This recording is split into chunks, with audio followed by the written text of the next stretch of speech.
থাকবে। আরেকটা নিরাপত্তা ব্যবস্থা অনেক গুরুত্বপূর্ণ প্রশ্ন, আপনাকে ধন্যবাদ।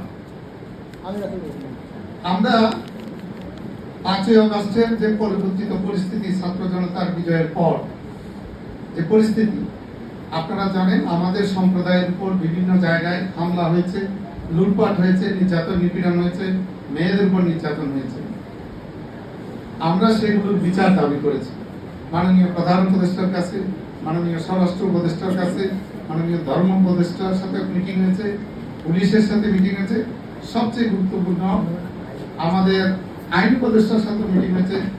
ইতিমধ্যে আপনারা জেনেছেন এই প্রথমবার বাংলাদেশ সেনাবাহিনীর প্রধান নিজে গাড়ি শরীফ মন্দিরে ছুটে এসেছেন, আমাদের সাথে মত বিনিময় করেছেন। উনি আশ্বাস দিয়েছেন যে সকল রকম নিরাপত্তায় সেনাবাহিনী, যৌথ বাহিনী সবাই সংযুক্ত থাকবে। আমরা যাতে নির্ভয়ে পূজা করতে পারি, শঙ্কাহীন চিত্তে পূজা করতে পারি, সেই ব্যাপারে সকল রকম ব্যবস্থা ওনারা নেবেন।